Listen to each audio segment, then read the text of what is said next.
Pour ne rien manquer, abonnez-vous maintenant.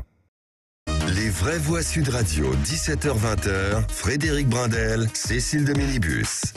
Bienvenue à tous, on est ravis de vous retrouver avec Frédéric Brindel. Comment ça va, Frédéric ? Écoutez, moi j'ai dit je veux bien remplacer Philippe David, mais d'abord le jeudi parce que j'ai besoin d'avoir mal. Et le jeudi, il y a Françoise Degois, donc je vais avoir mal. Oh là donc je là, suis les venu. nazos, mais je suis tellement contente de te voir, t'es complètement barjot, toi.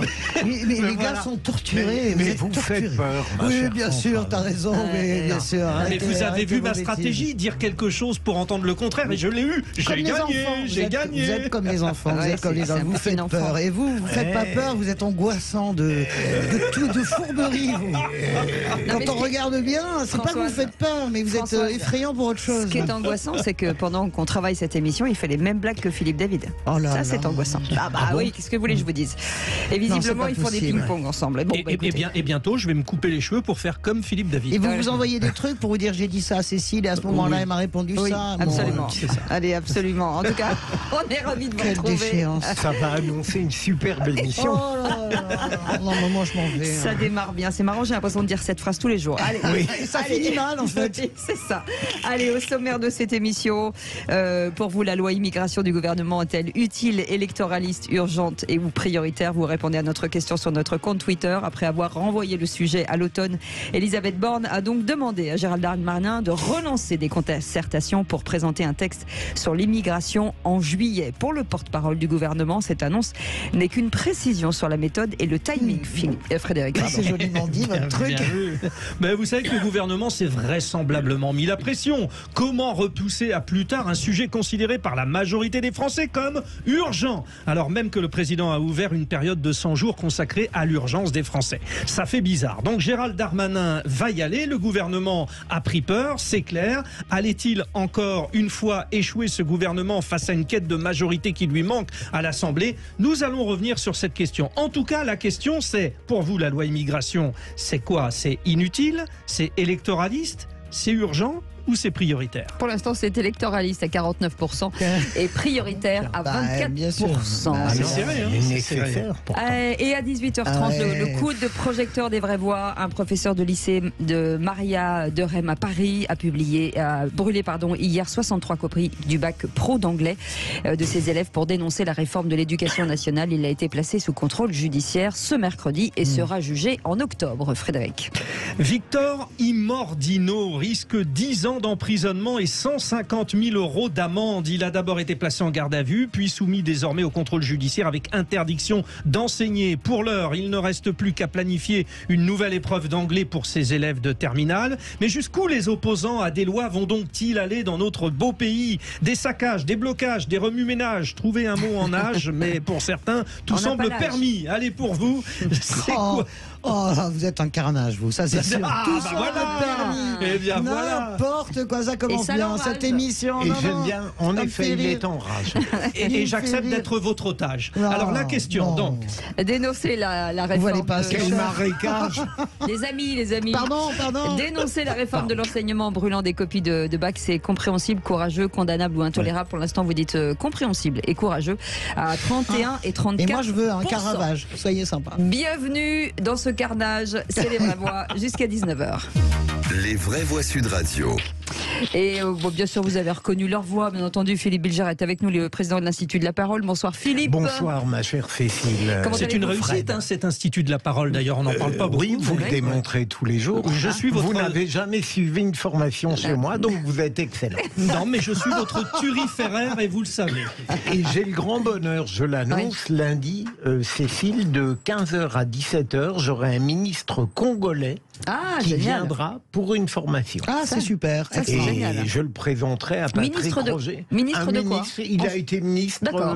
et il espère l'être à nouveau. Il l'est peut-être, je n'ai pas suivi en détail encore sa vie politique. Eh ben, je là-bas. trouve ça très courageux pour un ministre de faire Eh bien, ce type d'exercice. Françoise Degois est avec nous, éditorialiste Sud Radio et LCI. Bonsoir Ma Françoise. chère amie, bonjour. Je suis très heureuse d'être en si charmante compagnie. Mon ami Bilger, avec lequel j'adore m'engueuler.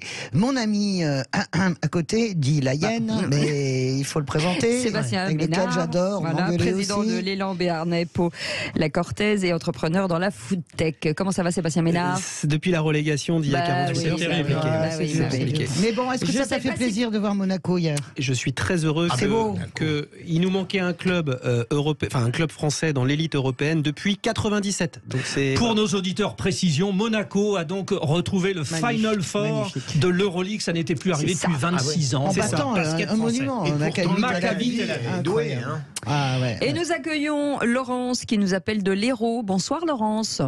Bonsoir Cécile. Comment ça va Laurence? Eh bien, ma foi, fort bien. Tant Je mieux. suis dans le sud, il fait soleil. Vous êtes où je exactement sors dans du travail. l'Hérault? Où exactement dans l'Hérault? Saint-Martin-de-Londres. Ouais. Alors là, En normalement, vignoble de Pic-Saint-Loup. Philippe David Ah oui. vous aurait Ah dit, oui. sur la rue à droite, il y a une boulangerie. Enfin, normalement, il aurait dit ça. Parce que non, il y a toujours une boulangerie. Il y a toujours Avec une Philippe. Philippe, il a un radar Il aurait boulangerie, peut-être dit, boucherie. je suis une lumière, vous êtes à l'ombre. Alors mal. malheureusement là c'est Frédéric qui vous dit c'est quand même le pays de Montpellier, le pays du handball, et en handball Et- hier aussi il y a une belle performance Voilà, avec le c'est ça. Paris. Bon, Voilà, bon, c'est bon. c'est différent, c'est Voilà, différent. c'est Vous Moi, c'est le ramenez sport. tout sur le Au- plancher. Tout au sport, tout au sport. Il va falloir vous frayer un chemin, ma chère Laurence. En tout cas, on est ravis de vous accueillir. Et voici, les amis, c'est la chanson du jour. Ah, génial. Allez, on y va. Attention, la tamise. Ne défie pas les valises. On est si bien. Avec Ouais, mais toi, tu chantes Ringo trop bien. qui souffle ses 76 bougies.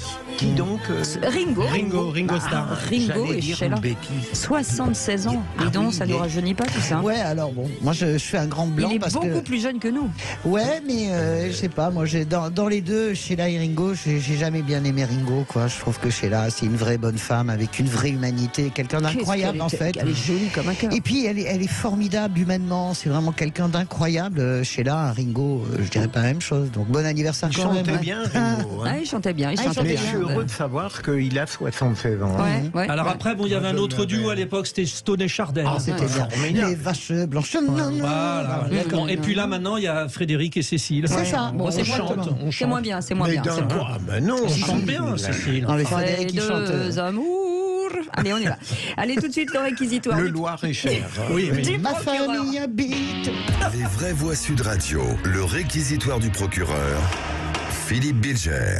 Et il veut requérir notre Philippe Bilger. Vous voulez requérir contre une politique de la condescendance. On ne choisit pas ses opposants. Oui, je suis un peu agacé, mais seulement un peu par Emmanuel Macron qui, dans ce domaine également, me pose quelques problèmes. Il faut bien comprendre que le réquisitoire que je suis obligé de faire, que je fais avec bonheur chaque soir, doit avoir souvent une tonalité politique. J'ai cru le comprendre. Alors, je ne parle pas de l'arc républicain qui, dès l'origine, a exclu du débat parlementaire, en quelque sorte, LFI et le Rassemblement national. Mais il y a également la volonté d'Emmanuel Macron récemment de traiter les socialistes et les écolos avec une apparente bienveillance, mais en disant tout de même, j'accepterai qu'ils participent au débat démocratique à condition qu'ils soient responsables. Et enfin, on a une troisième condescendance lorsqu'il dit il est évident que ceux qui ont été contre la loi sur les retraites déniaient la réalité. Il faudrait au moins dire que peut-être d'autres ont une autre vision de la réalité. Mais tout cela montre à quel point on a un président qui, malgré ses efforts de rapprochement et d'empathie, demeure tout de même dans un statut d'arrogance et avec le désir que vous avez très bien résumé, Frédéric, de choisir ses opposants. Choisir ses opposants, ça n'est pas la démocratie. Merci beaucoup Philippe Bilger. Malheureusement, on n'a pas le temps de répondre, en tout cas de vous laisser la parole puisqu'on est déjà très en retard. Vous En restez même temps avec c'était nous. très exhaustif. hein. Oui, Ouais. J'ai absolument. été très long pour Non, vous éviter avez été ça, très bien. justement une réponse. Pour les faire. Allez, dans un instant, Tu trois mots parles dans d'une l'actu. stratégie, la Avec piètre stratégie de Félix Bilger. Mathieu, vous restez avec nous, on revient dans un instant. Frédéric Brindel, plus communément appelé Brin-Brin. Ah oui, ça peut, oui. Ouais, ouais. Comment vous appelle Fred? Ouais, souvent Fred. Ouais. C'est joli, Fred. Dans le sport, il n'y en a pas un qui m'appelle Frédéric, c'est Fred. Mais dans l'actualité générale, c'est plus Frédéric. Ben moi, On peut le faire Fred, comme ça. Fredo On peut le aussi, faire non, comme ça. Fredo. Ça, c'est la famille. Et vous Fredo. en faites partie, ma chère Oui, Françoise. Fredo, j'aime bien Fredo. Offensé par Frédéric. Ben moi, j'aime bien Frédéric. Je trouve ça joli. Oui, Voilà, bravo. excusez-moi, j'aime Voilà. bien le Frédéric. Mais Ok. en revanche, Vous aimez bien tout ce qui sonne allemand, de toute façon. Friedrich. Ça correspond à votre tempérament un petit peu casque à pointe, vous voyez ce que je veux dire? Vous voulez dire que je suis rigoureuse? Eh bien, je vous dis oui. Non, je dirais pas ça rigoureux, moi. Cécile, la Prusse. Ah oui, Cécile, la ça va, Prussienne. ça va. Ah ben oui, N'allez moi, pas je trop remonte. loin parce que là on rentre dans l'histoire. Ah, on rentre dans trop loin. Bismarck. Ah Moi, bah, je dis on se que détend. Bismarck. On- Frédéric. C'est une Bismarck. grande Françoise de Gois ce soir. ouais, ouais, c'est Je ça. suis content. Non, mais Frédéric II est un très grand souverain, Ah oui, amoureux oui. des arts, et donc rien pour On ça, n'était je pas vous en avance respecte. avant la coupure et là On n'est pas non plus en avance. Là. On s'en fout. Mais non, mais pourquoi D'autant on donne qu'il y a pas une Félix qui émission arrive, là, hein. Donnons une émission avec Françoise de Gaulle, elle pourra dire tout ce qu'elle veut. Non, mais moi j'aime Frédéric II. C'est Ouais. un, Ouais. c'est un roi. Et un Félix personnage Mathieu, vous l'aimez bien ou pas? Je l'aime absolument. Allez, il est C'est génial. dommage qu'il s'appelle Félix. Les Bon. trois mots dans l'actu de Félix Mathieu. Les vraies voix Sud Radio. Félix, cher Félix, bonsoir. Et vos trois mots dans l'actu Bonsoir. sont démission, portrait et snooping. Des élus en colère après la démission du maire de Saint-Brévin. Sa maison incendiée, lui, dénonçait le manque de soutien de l'État face aux menaces liées au transfert d'un centre d'accueil de demandeurs d'asile. Le portrait du président de la République en mairie, c'était une tradition, mais ça pourrait devenir une obligation. L'Assemblée nationale repêche aussi le drapeau européen obligatoire. Et puis 4 Français sur 10 fouillent dans le smartphone de leurs partenaires. Les anglo-saxons appellent ça le snooping. C'est même 7 sur 10 chez les plus jeunes. Les vraies voix Sud Radio. Des mesures ont été prises pour assurer la sécurité du maire de Saint-Brévin-les-Pins, assure le préfet de Loire-Atlantique ce soir. La première ministre doit bientôt rencontrer Yannick Morez, mais pas sûr qu'elle puisse le convaincre de revenir sur sa décision. Il habitait la commune depuis plus de 30 ans, il en était le maire depuis quelques années. Mais trop, c'est trop. Après des menaces liées au transfert d'un centre d'accueil de demandeurs d'asile, c'est carrément sa maison qui a été incendiée. L'élu annonce démissionner. À la rentrée, il fermera son cabinet médical pour déménager ailleurs avec sa famille, dénonçant le manque de soutien de l'État face aux manifestations d'extrême droite. Depuis l'île de la Réunion, Elisabeth Borne lui adresse son soutien. Ça montre qu'il y a une montée de l'extrémisme dans notre pays et évidemment il faut qu'on soit très très vigilant sur ce sujet. Ce qui s'est produit est très choquant et je voudrais assurer le maire de tout mon soutien, de notre volonté de mieux protéger les maires, de répondre plus efficacement quand il y a des menaces. Ça répond à une vraie problématique et donc avec Gérald Darmanin, avec Dominique Faure, on va continuer à renforcer notre action pour intervenir plus tôt, pour pouvoir soutenir les maires, pour repérer leurs difficultés et mieux les accompagner face à des violences dont ils peuvent parfois être victimes. Emmanuel Macron a également exprimé sa solidarité avec le maire démissionnaire de Saint-Brévin. Et Félix, nous y reviendrons dans 1 heure avec le tour de table de Françoise de Gois qui reviendra donc sur cet événement. Autre sujet, Assemblée nationale, on y remet sur le tapis le drapeau européen obligatoire. Et oui, pour rappel, cette mesure des députés macronistes avait été retoquée en commission des lois. Finalement, l'Assemblée l'a adoptée cette nuit en session plénière, mais seulement pour les grosses communes. La bannière bleue étoilée de l'Union européenne va être obligatoire seulement dans les communes de plus de 1500 habitants. Mesure adoptée par l'Assemblée nationale. Elle doit encore passer au Sénat. Mais ce n'est pas tout. Les députés se sont aussi attaqués à un autre sujet apparemment majeur. La nuit dernière, le portrait du président de la République à l'intérieur de la mairie. Vous savez, c'est une tradition, une coutume. Quasiment toutes les mairies l'affichent déjà, mais ça n'était pas suffisant pour les députés. Ils ont adopté un amendement pour le rendre obligatoire, ce portrait officiel du chef de l'État. Avec nous en ligne pour en parler, Jean Villa, conseiller municipal et ancien député maire PCF de Cabestany dans les Pyrénées-Orientales. Bonsoir. Bonsoir. Alors, vous-même, vous aviez décroché le portrait d'Emmanuel Macron de votre mairie en 2019 pour l'offrir à des manifestants écologistes. Ça veut dire que vous seriez mis dans l'illégalité à l'époque si cette loi avait été en vigueur finalement? Oui, ça risque de l'être à l'avenir.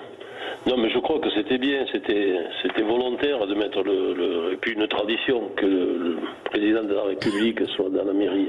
Mais aujourd'hui, ça va être une obligation. Je ne sais pas si le président Macron n'a pas autre chose à faire et qu'imposer de telles choses qui sont de personnaliser à outrance. Je veux dire, je trouve que c'est tout simplement intolérable. Aujourd'hui, je me demande si à force on ne va pas nous obliger à avoir le portrait du président dans les maisons. Ah oui, sur la cheminée. Ben oui, sur la cheminée, comme dans les dictatures ou ailleurs. Enfin, il y a autre chose à penser que c'est pas un sujet majeur, le drapeau. Aujourd'hui, il y a les problèmes de la retraite et les bas salaires, ça c'est des problèmes importants. Et là, il nous l'impose, comme il a imposé aujourd'hui l'arrêté sur la retraite. Et c'est vraiment le monarque de la République, hein, le président Macron. Parce que précisons qu'à l'époque, on en parlait beaucoup de ces décrocheurs du portrait présidentiel. Ils étaient parfois poursuivis, mais vous, en tant qu'élu, vous auriez eu le droit de ne pas l'afficher en mairie, comme vous l'aviez fait d'ailleurs du coup. Et je dis une tradition, on met le président de la République à la mairie, à l'accueil. Nous, après, ça va à la galerie des anciens présidents. Il y a toute la liste des anciens présidents. C'est là où il va finir bientôt, mais la prochaine fois, il va y aller. Mais à un moment donné, il faut laisser quand même... Je ne comprends pas qu'on prenne une décision à l'Assemblée. Il y a eu le congrès des maires. Peut-être que ça aurait été bien que le président qui y va, quand il a le temps, de demander l'avis des maires au congrès des maires. De l'obliger. C'est obligé. Non, mais c'est incompréhensible qu'on perde du temps de telles choses. Merci beaucoup, Jean Villard, à moins que vous vouliez réagir brièvement. Philippe Bilger. Moi, je ne suis pas d'accord avec Monsieur le maire. Il est même étonnant qu'on ait attendu si longtemps pour rendre obligatoire le portrait d'un président, quel qu'il soit, dans une mairie. C'est tout de même hallucinant. On est dans une démocratie et on discute cela. Moi, ça me dépasse. Moi, je comprends pas du tout votre réaction. Vous levez les yeux au ciel, Philippe Bilger, depuis en c'est écoutant. Invraisemblable. Mais ce qui est invraisemblable, c'est d'obliger ce genre de choses. La personne du président n'est pas sacrée. Mais écoute, que tu aies la devise de la République, liberté, égalité, fraternité sur tous les frontons, je l'accepte, évidemment. En plus de ça, cette tradition, tout le monde s'y est plié depuis toujours, sans aucun problème. Ça arrive à un moment. On a peu de temps. Moi, je suis comme Philippe. Je pense que le drapeau de la République française, comme le drapeau européen, comme je dirais la figure tutélaire aujourd'hui, que ce soit Macron ou un autre, elle a sa place aujourd'hui dans la première maison du peuple. Justement, au plus près. Si, bien sûr que si. C'est la République. Non. Mais justement, c'est pas le président, c'est pas la République. Non, mais là, c'est là que vous faites une faute de sens. Et les présidents de la République française. En tout cas, vous n'êtes pas d'accord. Allez, nous terminons par ce chiffre. Merci Jean Villard, un conseiller municipal et ancien député maire PCF de Castebany dans les Pyrénées-Orientales. Merci beaucoup. Oui, alors ce chiffre, 4 Français sur 10 ont déjà fouillé dans le smartphone de leur conjoint. Cécile, d'ailleurs, il y a quelqu'un qui vous a laissé un message. Félix, c'est même 7 jeunes Français sur 10, résultat d'une étude IFOP pour le journal du Geek. 4 Français sur 10, mais 7 jeunes sur 10, une pratique plus répandue chez les jeunes. Et chez les femmes, 67% des femmes de moins de 35 ans ont déjà regardé dans le téléphone portable de leur conjoint, contre un tiers des plus de 35 ans. C'est peut-être par peur de trouver quelque chose qui me déplairait. Françoise, on est peut-être tous trop vieux autour de cette table. Non, mais jamais. Alors côté homme, on a ce même écart générationnel, 56% de trop curieux chez les moins de 35 ans contre seulement 30% pour les plus âgés. Alors bien souvent, l'élément déclencheur, c'est un soupçon d'infidélité. On a par exemple Nicolas qui nous a appelé ce matin pour se confesser. Lui, il a franchi le Rubicon. J'en suis vraiment limite content maintenant. Ça a été réfléchi puisque comme il y a eu des mots qui ont été échangés avec des copains en soirée où il y avait des doutes et moi j'y étais pas du tout en fait, j'étais dans le côté amoureux, les enfants, tout va bien. J'étais à côté de la plaque complet et je me suis dit mais peut-être qu'ils ont raison. J'ai essayé de fouiller mais il y avait le côté je bloque mon téléphone avec mon empreinte digitale donc je pouvais pas le faire évidemment. Et j'ai profité d'un jour à mettre la musique sur YouTube ou quelque chose comme ça pour aller voir directement et voilà, je suis tombé sur des choses. Ça a été l'élément déclencheur, sans coupable, c'est pas agréable comme sensation. S'il n'y avait pas eu notre enfant au milieu, je l'aurais jamais fait, je me serais séparé comme ça sans trop de problème. Là, il y avait l'enfant, je voulais en avoir le cœur net et le seul moyen que j'avais, c'était ça en fait. Appel d'auditeurs, n'en parlons vrai chez Bourdin tout à l'heure. En tout cas, la moitié de ceux qui l'ont fait disent avoir découvert quelque chose. Ça a entraîné des tensions dans un tiers des cas, même une rupture dans un cas sur 5. Attention tout de même, ça peut témoigner d'une emprise malsaine. Et ça aussi, les chiffres le montrent. Plus de la moitié des victimes de violences physiques, 52% avaient déjà été espionnées par leur partenaire, alors que seuls 27% des personnes qui n'ont jamais subi de violences physiques ont déjà été espionnées par leur conjoint. Ça fait tout de même une différence du simple au double. C'est terrible. En tout cas, on n'a pas le temps, on aurait pu en parler, mais il faudra qu'on fasse un débat là-dessus. On n'a pas le temps. Jamais. Parce qu'on n'a pas le temps. Jamais de la vie, on a espionné. Il ne faut jamais faire ça. Non, c'est dingue. C'est crade. C'est horrible. Ça dit dis des choses, moi, jamais. Et puis on dit toujours que chacun doit avoir ses petits secrets, voilà, c'est important. Voilà, c'est important. Quel que soit le secret. Pour vous, la loi immigration du gouvernement est inutile, électoraliste, urgente ou prioritaire? Pour l'instant, vous êtes plutôt à dire électoraliste et prioritaire. On en parle dans quelques instants. 0826 300 300 à tout. Les vraies voix Sud Radio, 17h-20h, Frédéric Brindel, Cécile de Minibus. Et notre ami Frédéric Brindel est avec nous depuis hier jusqu'à demain. Depuis là, maintenant? Non, mais depuis hier, parce qu'on s'est parlé depuis hier pour préparer cette émission. Voilà. Ami, vous allez vite en besogne, Cécile. Amoureux, oui, mais ami, je ne sais pas. On n'est pas amis? On est amoureux. Ah, on est amoureux. Il est là demain, oui. Il est là. Et on peut savoir, non, mais j'ai juste une question. On peut savoir ce que fout Philippe David? On peut voter. Brindel est là demain? Oui, moi je vote. Je suis d'accord. Je vote d'autant plus qu'on n'est pas là. On vous souhaite la bienvenue avec Philippe Bilger, Françoise Degois et Sébastien Ménard. Et bien entendu avec Frédéric Brindel jusqu'à 19h. Allez tout de suite, le grand débat du jour. Les vraies voix Sud Radio, le grand débat du jour.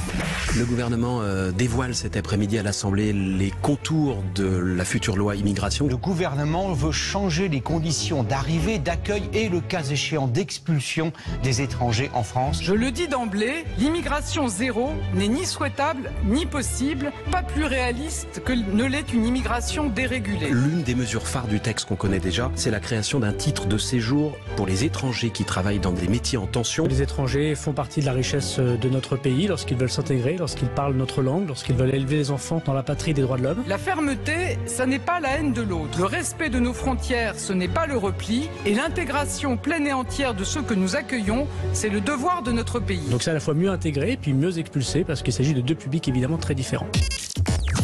Après avoir donc repoussé la loi immigration à l'automne, faute de majorité et par souci d'apaisement, Elisabeth Borne a finalement chargé Gérald Darmanin de relancer des concertations sur le sujet. Un nouvel objectif a été fixé, celui de présenter au Conseil des ministres un texte sur l'immigration, mais en juillet. Dès la présentation du projet de loi, les Républicains avaient annoncé leur opposition, notamment concernant la régularisation de travailleurs sans papier dans les métiers en tension et puis l'expulsion plus rapide des délinquants étrangers. Il n'y aura pas de majorité, s'est inquiété le gouvernement. Il faut repousser la loi immigration. Bref, un terrible aveu d'impuissance pour éviter un scénario semblable à celui des réformes de la retraite. Le problème, c'est que le président Macron n'est pas du genre, vous le savez, à montrer des signes de faiblesse. Alors, la loi d'immigration, c'est pour presque maintenant. Et pour vous, la loi immigration du gouvernement est inutile, électoraliste, urgente ou prioritaire? Et pour l'instant, c'est électoraliste à 49%. On vous souhaite la bienvenue. Et notre invité est avec nous, Michael Taverne, député Rassemblement National du Nord. Merci, bonsoir. Bonsoir. Petit tour d'horizon avec ces revirements de cette loi immigration. On s'est posé la question avec Frédéric de dire finalement, est-ce que c'est utile de le faire maintenant, électoraliste, ou urgent ou prioritaire? Alors, il est clair qu'on pourrait passer du temps sur le fait que ce gouvernement ne sait vraiment pas se tenir à une attitude de constance et de rigueur. Frédéric vient de rappeler les changements entre l'automne et juillet, mais une seconde. Tout dépend, moi je la juge nécessaire parce que je me place par exemple du point de vue des Républicains. Ils l'ont toujours voulu, ils proposent même deux lois. Du côté du Rassemblement National, je suppose qu'elle sera présentée comme nécessaire. En revanche, je dirais qu'elle est électoraliste du côté de Renaissance puisque profondément, ils ne se sont jamais préoccupés du problème grave de l'immigration.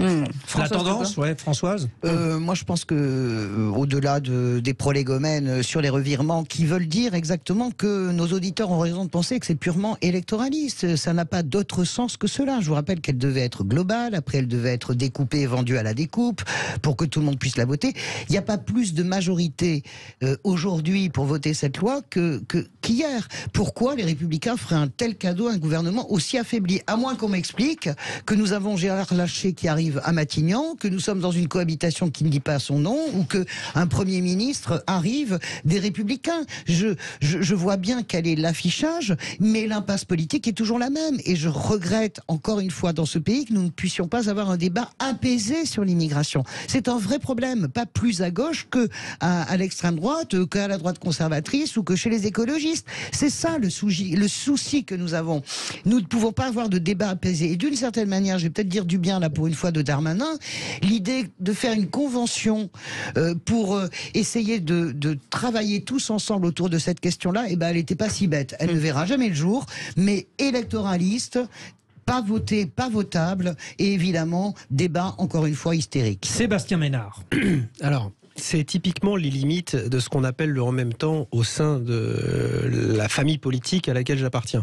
C'est-à-dire que vous avez évidemment un tropisme plutôt venu de la gauche et du centre-gauche pour qui ce n'est pas prioritaire, ce n'est pas de sujet. Il y a effectivement quelques problèmes ici et là, mais ce n'est pas un sujet prioritaire. Et puis, dire que vous voulez faire en sorte que tout le monde vous aime, quoi, sur ce c'est un peu ça. Ouais. Et de l'autre côté, vous avez une aile de droite, celle à laquelle j'appartiens, où effectivement, nous on dit depuis même la création d'En Marche que c'est pas un sujet tabou. C'est un sujet et que nos sujets sont ceux qui s'inscrivent dans la quotidienneté des Françaises et des Français. Quand vous discutez, quand moi je discute localement, en qualité d'élu local à Biarritz, avec mes concitoyens, alors c'est un petit peu moins vrai au Pays Basque que ça peut l'être dans des grandes agglomérations, où effectivement la tension migratoire est un petit peu différente, mais c'est un sujet, il n'y a pas de sujet tabou. Donc le fait que, allons-y, le gouvernement se soit ravisé il y a quelques semaines pour congédier sine die ce sujet pour le faire revenir, enfin, dans la vie publique et dans la vie politique, est-ce que c'est à des fins électoralistes ? Pas sûr. Voilà, je dis pas que ça l'est, je dis pas que ça ne l'est pas sûr. Est-ce que c'est un sujet qui préoccupe les Françaises et les Français ? Bien sûr que oui. Mais qui doit la voter ? Notre invité maintenant, notre député RN du Nord, est-ce que finalement le gouvernement vous emboîte le pas ou finalement vous marche sur les pieds ? Écoutez, nous pensons que cette réforme sur l'immigration est nécessaire, urgente et indispensable. Vous savez, ça fait 30 ans que les gouvernements qui se sont succédés ont échoué en termes de politique migratoire. Mais depuis qu'Emmanuel Macron est aux responsabilités, et Gérald Darmanin, ce n'est plus un échec, c'est un fiasco. Regardez le nombre de titres qui a été délivré en 2022. On a explosé en fait tous les records. Plus de 300 000 titres légaux délivrés. Et nous avons une immigration clandestine qui continue en fait d'augmenter, notamment avec les mineurs isolés étrangers. Regardez ce qui se passe dans les Alpes-Maritimes. D'ailleurs, le ministre Gérald Darmanin, qui est présent partout mais efficace nulle part, l'a rappelé effectivement qu'il y avait une submersion des mineurs isolés dans les Alpes-Maritimes. Regardez ce qui se passe à Calais. Regardez ce qui se passe pas très loin d'ici, Port de la Chapelle, Port de la Villette, Port d'Aubervilliers. Regardez Mayotte. Donc aujourd'hui, c'est un sujet effectivement très important. Les Français, dans la très grande majorité, puisque le dernier sondage qui est sorti, 83% des Français veulent une politique, et en tout cas une loi sur l'immigration. Il faut arrêter l'immigration clandestine, il faut expulser les délinquants clandestins. Ouais. Et aujourd'hui, 25% des étrangers, en tout cas 25% des détenus sont étrangers. Donc aujourd'hui, il y a un lien entre immigration et insécurité. Donc il faut mettre fin à ce fiasco. Allez, contradiction autour de la table, 4 courants différents. Monsieur le député, moi je vais vous partager une anecdote. Pendant les grèves, j'ai pas pu prendre un avion parce qu'il y avait la grève des contrôleurs aériens. J'ai pas pu monter dans mon TGV puisque il n'y avait pas de TGV. J'ai pris un Ouibus. J'ai pris un Ouibus à la gare de Biarritz. Ce Ouibus avait démarré d'Hendaye. À Hendaye, il y a des migrants qui passent par je ne sais où, qui arrivent d'Espagne et qui remontent à Paris et qui viennent effectivement probablement échouer à Paris, puis après peut-être au-delà. J'ai vu 5 hommes, des blacks avec des sacs. Leur vie tenait dans des sacs plastiques. Vous voyez ? Et je suis plutôt un peu comme Philippe, très volontaire pour réguler l'immigration et stopper l'immigration clandestine. Mais quand vous voyez 5 hommes qui ont la mort dans les yeux, parce qu'à mon avis, ils étaient peut-être beaucoup sur un bateau, et là ils étaient plus que 5. Vous voyez ? Vous faites quoi ? Vous faites quoi quand vous êtes dans le bus ? Et je vais vous dire le bout de l'anecdote. Le chauffeur était gêné, les passagers étaient gênés, parce qu'ils n'avaient pas de quoi payer les 5 billets. Il y en a 2, en fait, ils se sont cotisés les uns les autres. Il y en a 2 qui ont monté dans le bus. Ces gens se sont tenus de manière totalement impeccable. Et effectivement, quand on est arrivé après 14 heures ou 15 heures de voyage à Paris, ils ont disparu dans la nature. On fait quoi ? On appelle les gendarmes ? On appelle la police ? Non, mais je vous pose la question. J'ai été policier pendant 22 ans. J'ai été, donc, une anecdote également. J'ai été policier pendant 22 ans, notamment CRS. Et vous savez, on faisait partie de ces LIC, les missions de lutte contre l'immigration clandestine. Donc c'est un sujet que je connais très bien. Aujourd'hui, le problème qui se pose, c'est que vous avez une pompe aspirante qui s'appelle l'AME, les aides sociales, l'aide médicale d'État, qui représente 1 milliard d'euros par an. Pendant que les Français ont du mal à boucler les fins de mois. Je vous pose une question. Pendant qu'il y a l'augmentation de l'énergie. On leur demande de travailler 2 ans supplémentaires. On leur demande de travailler 2 ans supplémentaires. et aujourd'hui on donne 1 milliard d'euros pour des clandestins. Comment on peut expliquer ça? Beaucoup de Français ne peuvent plus se soigner. Un retraité sur 3 ne se soigne plus parce que le reste à charge est trop important. Comment on fait? Ça répond pas à la question, effectivement, de Sébastien Ménard. Monsieur le député. Comment on fait? Qu'est-ce qu'on fait, Sébastien? Moi, d'abord, 2 points. Cessez, soyez assez aimable, parce que même si les sondages vous donnent raison, à la fin, je suis aimable, il n'y a pas de problème, on débat. Cessez d'utiliser ce mot de submersion. C'est un mot toxique qui n'a rien à voir avec la réalité. Vous prenez des points qui accrochent, bien sûr, Calais. Comme vous, je connais très bien Calais, je connais très bien le sud de la France aussi, je connais très bien l'Italie. Parler de submersion dans un pays de 67 millions d'habitants, quand vous avez peut-être un phénomène de 9 ou 10 000, même Giorgia Meloni, qui n'est d'ailleurs pas l'amie de Marine Le Pen. Non, mais là, on dévie du sujet. Non, excusez-moi, on ne dévie pas. Cécile, les mots sont importants. Il n'y a pas de submersion d'immigration clandestine petit temps dans ce pays. Ça, je vous le dis. Patrick Stefanini, 700 à 800 000, c'est... Non, mais c'est au doigt mouillé. Mais vous comprenez votre problème, c'est que vous agitez. Ensuite, faire le lien, je me permets de débattre, faire le lien entre l'AME, qui est quasiment une directive européenne. Vous avez l'AME dans tous les pays. Vous l'avez en Allemagne, vous l'avez en Italie, vous l'avez en Espagne, l'équivalent. C'est une pompe aspirante. Mais d'abord, c'est une pompe aspirante, mais c'est quelque chose qui nous évite aussi. Vous le reconnaissez? Non, mais je ne reconnais absolument pas. Non, je dis simplement que cette stratégie-là, faire la réforme des retraites avec l'AME, l'émigration, etc., ça ne peut pas fonctionner. D'ailleurs, ça ne marche pas puisque vous n'êtes pas élu à la fin à la présidence. Mais on ne peut pas faire un débat comme ça. Philippe Bilger, oui. Alors que je suis totalement d'accord avec la nécessité d'une politique ferme contre l'immigration, et là, si vous me permettez, Sébastien, c'est très rhétorique votre genre de question, parce que on peut à la fois souhaiter une politique ferme de la part d'un État et être touché, lui comme moi, par des situations singulières face auxquelles la pitié domine. Mais ça n'est pas comme ça qu'on construit une politique. Mais comment fait-on? Je vous pose la question. Mais moi, je pourrais vous poser des questions en sens inverse, où je vous demanderais...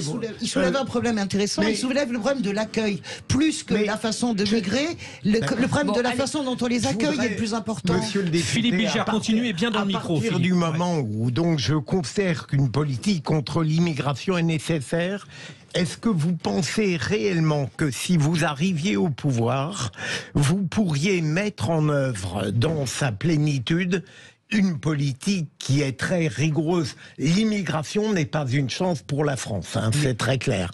Mais non. On peut dire ça aujourd'hui. Bernard Stasi avait tort, mais peu importe. Mais ça n'est pas vrai dans plein de secteurs. Est-ce que vous pensez que vous pourriez la mettre en œuvre avec la rigueur théorique qu'elle a? Michael Taverne, député RN du Nord. Réponse. Alors, je voudrais insister sur 2 points. Le premier, il ne faut pas diviser les Européens. Ce que est en train de faire Gérald Darmanin.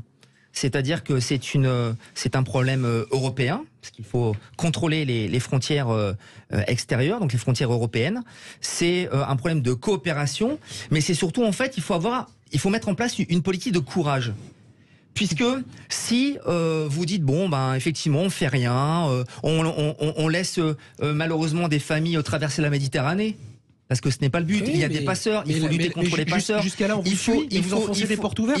Il faut aider les pays africains à se développer. Il faut avoir également une politique plus ferme. C'est-à-dire qu'il faut jouer sur les visas. Quand l'Algérie monte, on va dire, fait un pied de nez à Emmanuel Macron ou à Elisabeth Borne, il faut que la France prenne ses responsabilités et puis tape du poing sur la table. Elle fait quoi, Marine Le Pen? On peut jouer sur les flux financiers, on peut jouer sur les visas, alors que la première ministre a annoncé qu'elle allait augmenter les visas pour les étudiants. Et on sait très bien que justement, la filière étudiante, c'est une passerelle pour l'immigration clandestine, notamment les mineurs étrangers isolés. Alors, écoutez, moi j'ai juste ma réponse. Mais j'ai juste, il vient de répondre à ça. Non, il dit, on va taper le poing sur la table sur les pays qui refusent le droit de retour. Mais tous les gouvernements ont fait ça. Est-ce que vous tous les gouvernements n'ont pas fait ça. Mais non, ils n'ont pas fait ça. Si ça marche pas. Tous les gouvernements n'ont strictement rien fait pour lutter contre l'immigration clandestine. On peut pas dire le contraire. Allez, bon, nous allons 0826 300 300. Allez, avec Laurence. Laurence, vous vouliez réagir? Bonsoir, Laurence. Oui, bonsoir. Alors, moi, ce que je voudrais dire, c'est qu'effectivement, je considère en tant que personne lambda de la société française qu'il y a une urgence. Mais que cette loi, celle dont vous parlez, celle que prévoit le gouvernement, pour moi est purement électoraliste. Pourquoi? Parce que depuis le début de ce quinquennat, on a et de celui d'avant même, depuis la Macronie, on a un pilotage par part de marché électoral. On a une espèce de godille hollandaise, plus version start-upper, où on oriente au gré des faits divers, au gré des sujets, mais on n'a pas l'impression qu'il y a une vraie structure, on n'a pas une impression de cohérence. Ensuite, la deuxième chose qui porte les politiques depuis 30 ans, c'est la diminution des coûts. Donc moi, j'ai vraiment beaucoup de mal à croire que cet afflux de main-d'œuvre à bas prix, qui est un moyen de minorer les coûts, va cesser. Parce qu'elle sert une partie du système tout de même. Restez avec nous.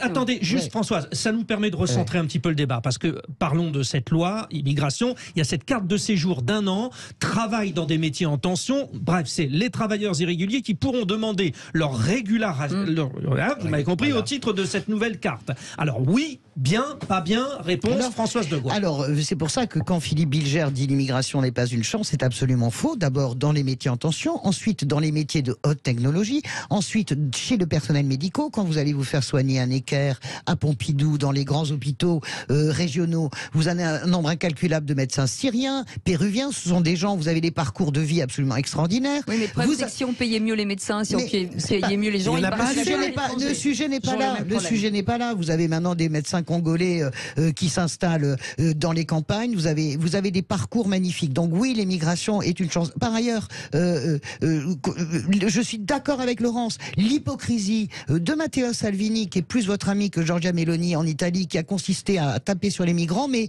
à accepter que tous les travailleurs marocains et tunisiens travaillent gratos pour 5 € de l'heure pour ramasser et faire les récoltes des fruits et légumes dans le sud de l'Italie. Idem en France. Donc mettez-vous d'accord aussi avec 1 € de l'heure. Avec votre hypocrisie. Excusez-moi, est-ce qu'il faudrait un référendum sur ce sujet-là? Parce qu'on a l'impression que là, vous êtes 4 un référendum pour demander l'avis aux Français, Philippe Bilger. Rappelez-vous, lorsqu'on posait... Sur l'immigration, sur des sujets clairs. Lorsqu'on opposait à Éric Zemmour à l'époque l'objection qu'on ne pourrait jamais mettre en œuvre la politique qu'il souhaitait dans sa radicalité, qui n'était pas foncièrement différente de celle du Rassemblement national. Sur ce plan, au moins, il répondait, bien sûr, il faudra passer par un référendum pour empêcher tous les débats parlementaires. Parce qu'il y a tellement de sujets que c'est difficile.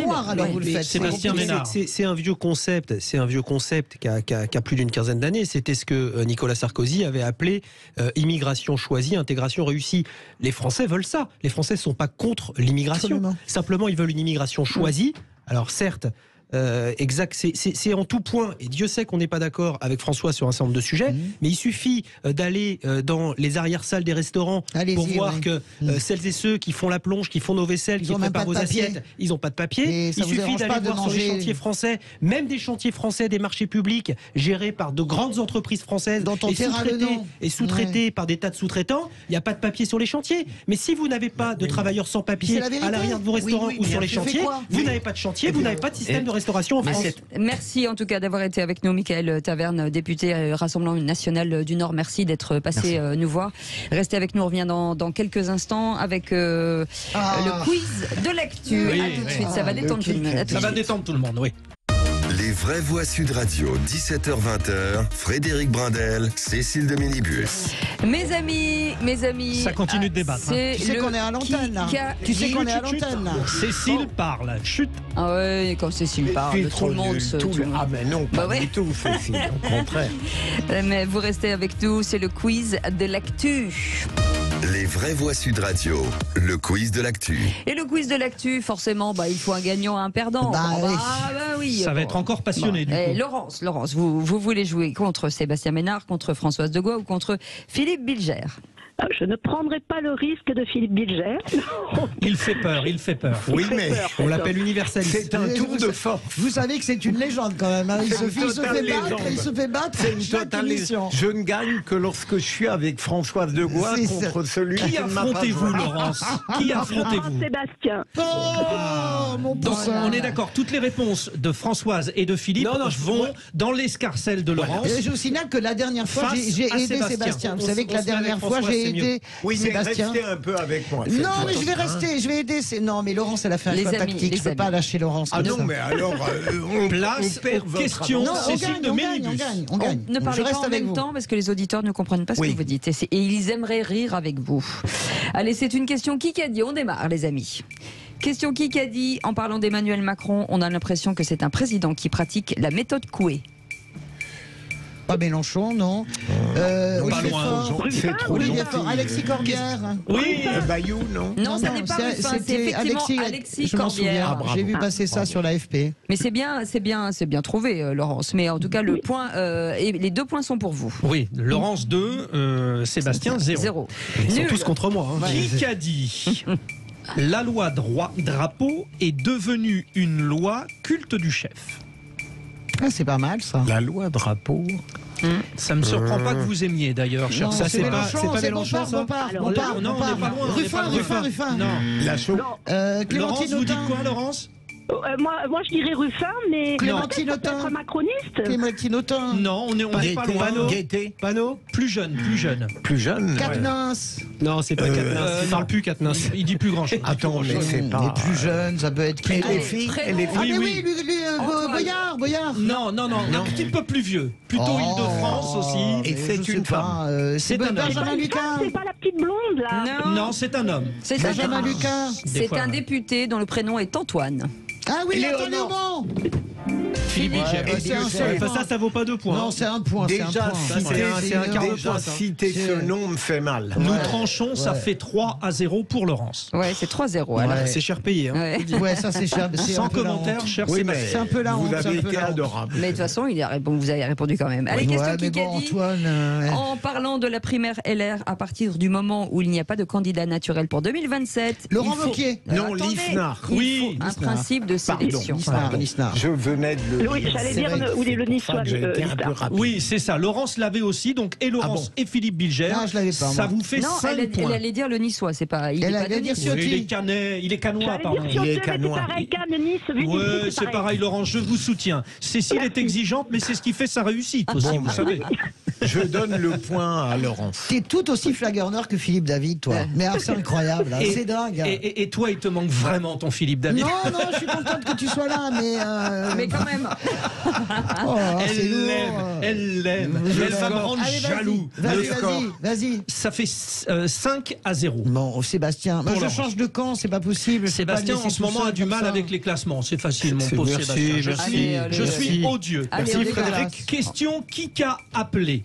En parlant des députés LR qui pourraient voter le texte de loi abrogeant la retraite à 64 ans, qui a appelé Éric Ciotti à ne pas avoir la main qui tremble? Gérard Larcher. Non. Gérard Larcher, Retailleau. Retailleau, c'est Bruno Retailleau, le sénateur.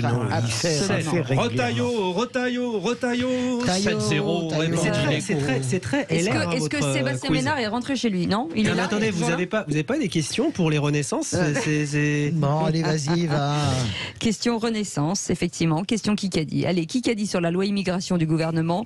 Il y a une précision sur la méthode et le timing, mais aucun revirement. Darmanin. Non, c'est Olivier Véran. Non, c'est Véran. Olivier Véran. Laurence avait 10 bornes. C'est-à-dire que vous voulez quoi pour gagner? Vous voulez les réponses avant les questions? Je veux un squeeze sport, ça m'irait bien.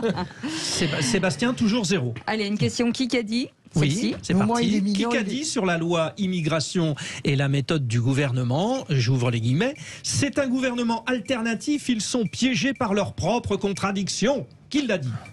C'est pas Mélenchon. Non. Laurence, vous dites? Laurence? Oui. Vous avez dit qui? Moi j'aurais dit ça ressemble à quelque chose d'analyse de gauche, donc Mélenchon effectivement. Pas du tout. Non, c'est plutôt à droite. C'est plutôt à droite. C'est pas Retailleau, C'est pas Marlex, Qu'est-ce c'est que pas vous avez dit, Ciotti. Laurent ? Oui, Ciotti. Oh, Sébastien Ménard. Sébastien Ménard, l'homme qui fera remonter les lampeaux béarnais au buzzer. Au buzzer. Tu l'as eu Allez, au buzzer, là. le dernier, et ça s'est passé ce matin chez Jean-Jacques Bourdin sur Sud Radio, qui a dit Macron, Bruno Le Maire et compagnie, je les vois comme les coyotes dans les dessins animés de Tex Avery. Ils continuent à courir alors qu'il y a du vide en dessous. C'était chez Bourdin. Qui était son invité? C'est pas Zemmour, non, c'est pas. Elle est fille. Alors Laurence, non, vous c'est l'avez, pas Laurence? Mélenchon, C'est pas Léon Nouveau. C'est Bompard. Autain, Guettet. Vous l'avez dit tout à l'heure. Une femme? François. Non, un homme. François Ruffin. Oui. Elle a dit, Laurence, François Ruffin. Bon, un point. Allez. Allez, Et donc voilà, c'est fini. Donc ça fait Il est un 2, peu 4, dur, 6, 8, 10, 11 à 2. Ouais, C'est pas mal, c'est pas mal. C'est pas mal. C'est bien, t'as Pas évité mal. la bicyclette, ça va. Oh, ça va, je joue en 2e division, donc ça va. Et ma chère Laurence, bien sûr, vous avez gagné. Bravo. Bravo Laurence. Puis elle participe vachement, elle est très sympa. Ouais. Bravo, Et ben Laurence. écoutez, vous restez avec nous, Laurence. On va parler des femmes dans quelques instants dans le coup de cœur de notre ami Brun. Frédéric Brindel sera avec nous. Oui, ça fait du Je coup. verrai ce que Françoise de Gouin me dira. Ça fait du clic sur les réseaux sociaux et on reviendra sur sur le fait de cet homme qui a dénoncé la réforme de l'enseignement en brûlant les copies du bac. On y reviendra à partir de 18h30. À tout de suite. Les vraies voix Sud Radio, 17h-20h, Frédéric Brindel, Cécile de Minibus. Et leurs enfants terribles, bien entendu. Philippe Bilger est avec nous, Françoise de Gouin est avec nous, Sébastien Ménard est avec nous. On vous a pas entendu beaucoup rire, Sébastien Ménard, aujourd'hui. Non, il a pas envie. Il a quitté le rire. Je suis quand même très heureux, les amis, d'être avec vous. Ah, mais vous avez pris un coup sur la tête avec la descente. J'ai pris un coup sur la tête, mais vous savez, on dit dans le sport. On explique la descente de votre club. Le club que j'ai repris l'été dernier, pas la barre du tribunal de commerce, mais on m'a appelé 24 heures avant la disparition d'un monument du sport français, à savoir l'élan béarnais Paula Cortez, qui est un grand club de basket, l'un des 3 plus grands clubs de basket. Personne n'y croyait et vous avez sauvé le club. Je l'ai fait, 3 millions d'euros de passifs, 1 400 000 euros de dette. Quand on sait que le budget d'un club c'est 5 millions, voilà, on part de super loin. Donc on s'est battu. Voilà, descente, mais pour mieux remonter. Et peut-être pour mieux remonter, on verra. On le souhaite. Et c'est le sport. On joue, on gagne, on perd, on joue, mais on vit. Voilà. Et ce sera notre coup de cœur du jour et un autre coup de cœur avec Frédéric Brindel. Les vraies voix Sud Radio. Et ce coup de cœur sur des forteresses imprenables aux moins des femmes. Oui, il y a toujours eu des citadelles imprenables pour vous, mesdames, des postes stratégiques, des idées préconçues, des missions réservées qui vous excluaient. Certaines avaient trouvé des paroles dans le temps, des parades. Comme un garçon, j'ai les cheveux longs. Comme un garçon, je porte un blouson, un médaillon, un gros ceinturon. Comme un garçon. Alors pas de grosses moustaches, de crânes dégarnis, de cordes vocales sombres. Après Krasuki, Thibault, Martinez, voici à la tête de la CGT, Sophie Binet. Il ne suffit pas d'avoir une femme secrétaire générale pour que les choses changent. Il faut que l'impulsion féministe de la CGT continue. Le congrès de la CGT veut envoyer aussi un message en direction des cadres et des techniciens professions intermédiaires pour leur montrer qu'ils et elles sont les bienvenus à la CGT. Alors voilà, le dialogue social orchestré par les femmes, enfin! Vous n'y pensiez pas avant. Et même la CFDT emboîte le pas à la CGT. Maryse Léon a toutes les chances de succéder à Laurent Berger. Elles discuteront donc avec la première ministre, Elisabeth Borne. Alors certes, ce n'est pas gagné. Elles sont énervantes, les filles d'aujourd'hui. Et malheureusement, j'en fais partie. Elles sont trop hésitantes, les filles d'aujourd'hui. Elles savent pas ce qu'elles veulent, elles savent pas dire oui. Allez, croyons en la conciliation. Des femmes s'installent à des places que les hommes occupaient. Elles revendiquent chacun un savoir-faire, alors rien à voir avec le sexe, mais avec leur propre personnalité. À l'Assemblée nationale, Yael Braun-Pivet doit jongler entre les Insoumis, les LR, les RN, les NUPES, les Renaissances. La présidente s'adapte. Je suis toutes les femmes, je vis vos joies et vos mélodrames. Je suis sentimentale et parfois femme fatale aussi.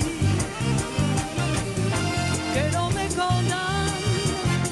Alors, cet hymne aux femmes nous amène à l'actualité avec 2 révolutions féministes. Dominique Carlac, ancienne championne de France d'athlétisme de 400 mètres, elle devient favorite pour remplacer Geoffroy Roux de Bézieux à la tête du MEDEF. Le patron des patrons serait donc une patronne, avec son vécu de femme et d'athlète. Le sport de haut niveau, c'est quand même l'apprentissage de l'humilité. Après, dans la vie professionnelle, vous trouvez la même chose. C'est-à-dire que vous trouvez des gens qui sont plus forts que vous et vous l'acceptez. Vous n'êtes pas dans le « c'est trop injuste », vous n'êtes pas dans l'approche Calimero. Vous trouvez plus fort que vous, c'est objectif, c'est un chrono. Et puis, dans l'actualité, il y a le 6e titre de championne du monde obtenu hier par la championne olympique de judo Clarisse Agbenienou. La star de ce sport n'est plus uniquement Teddy Riner, car Clarisse lui vole la vedette avec ce titre qu'elle obtient 10 mois après la naissance de sa petite fille. J'ai beaucoup travaillé pour en arriver là, beaucoup pleuré aussi, mais tellement le plus beau, je disais à ma fille depuis toutes ces journées que j'allais lui ramener la médaille, que j'allais lui mettre autour du cou. Et là, je peux le faire. C'est des choses promis et choses dues. Une jeune maman championne des championnes du sport français. Vous voyez, j'en avais presque oublié les hommes dans ma playlist. Femme, fais-nous voir le ciel. Femme, fais-nous du soleil. Femme, rends-nous les... Si on avait su un jour qu'une femme serait à la tête de la CGT, alors du MEDEF, etc. Justement, je trouve, pardon, on a le temps là? Ah oui, on a le temps, bien sûr. Je trouve que c'est très fin votre mot, Frédéric, et je pose une question. C'est pas systématique?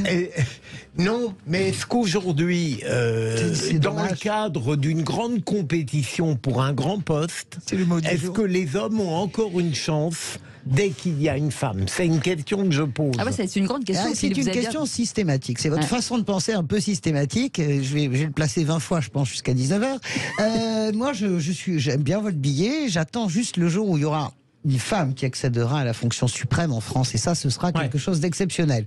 J'espère que même ça si sera c'est pas... Marine Le Pen. Non, justement, j'espère que ça ne sera pas celle qu'on nous annonce. Mais pourquoi vous posez une question? Vous connaissez la réponse. Mais je suis absolument, excusez-moi de mon esprit systématique. Je souhaite ça. Ça sera vraiment quelque chose de révolutionnaire si la France arrive à élire une femme un jour. Mais la question de Philippe n'est pas inintéressante. Oui, malheureusement, j'aurais aimé Ségolène à une certaine époque. Moi aussi, elle ne m'aurait pas gêné. Mais votre question, elle est, je la connais, elle est assez classique. C'est, mon Dieu, maintenant, les pauvres hommes, elle induit que les hommes, de toute façon, sont désavantagés et que maintenant, on élit des femmes parce que ce sont des femmes. Donc, elle est très machiste, en fait, votre question. Si. On pourrait le penser, ma chère Françoise. Mais on a le droit de se poser la question. On a le droit de se poser la question. Non, mais bien sûr, vous avez raison. Réellement, mais même pour le MEDEF, ça va être très intéressant. C'est ça. Sébastien Ménard, allez, on a parlé du sport. On y va. T'as fait du clic sur les réseaux sociaux. Ah bah oui. Les vraies voix Sud Radio, ça fait du clic sur les réseaux sociaux. Et c'est le retour de Félix Mathieu avec la vidéo d'un ambulancier qui fait plus de 2 millions de vues sur TikTok. Oui, il faut dire que Mike Hayden n'est pas seulement ambulancier à Strasbourg, il est aussi chanteur. Et pendant le trajet en ambulance, il a eu recours à cette méthode plutôt atypique pour réconforter une petite fille apeurée sur son brancard. C'est l'histoire de la vie. Oh, c'est génial. Eh oui. La chanson du Roi Lion pour les connaisseurs. La petite fille étant fan de Disney, ce chanteur ambulancier a dépassé les 2 200 000 vues sur TikTok avec cette vidéo. Il raconte avoir commencé à faire ça un jour où il cherchait à réconforter une dame qui était triste de quitter son mari pour se faire hospitaliser. Il lui avait entonné La vie en rose et ça avait plutôt ému la dame. Alors il a continué. Bon, après une fois ça dit, c'est pas systématique, il le fait pas à tous ses patients. Bah oui, mais j'imagine, enfin faut chanter juste parce que c'est l'intérêt. C'est beau. Bah oui. Ah, c'est génial, c'est génial. Vous pourriez faire ça, Frédéric, parce que vous chantez divinement bien, il faut quand même le dire. Ouais. C'est vrai, il chante bien. Il chante très bien, Frédéric. J'ai eu pendant 12 années le plaisir d'être chanteur sur scène. Non, mais c'est vrai, oui, il chante magnifiquement bien. Bien sûr, c'est gentil. Je suis chanteur, je chante pour les copains. Oui. Bon, écoutez, vous les femmes. Le mec ça y est. Dites-moi Sébastien Ménard, vous seriez pas une petite hyène? J'ai envie de rire un peu. Allez, vous restez avec nous. On revient dans quelques instants avec nos amis, bien sûr les vraies voix, et on va revenir sur leur coup de cœur à eux, leur tour de table de l'actu des vraies voix. Tout de suite. Les vraies voix Sud Radio, 17h-20h, Frédéric Brindel, Cécile de Minibus. C'est un moment que vous attendez, le tour de table. Nos 3 vraies voix ce soir: Philippe Bilger, magistrat; Françoise Degois, éditorialiste; Sébastien Ménard, président de l'Élan Pau, Bernay, Lac. C'est ça, tout ça. Eh oui. Allez, vous êtes prêts? Tour de table. On y va. À table, la table. Et criez pas comme ça, je suis pas sourd. À chaque fois, je me fais entuber par Philippe David, qui est une racaille. Je vais te virer. Comment vous dire? J'en ai rien à foutre. D'accord, faisons comme ça. Le tour de table. De l'actualité. Et comme ça, c'est réglé. Prise par la patrouille, hein, Françoise. Ça, c'est fait.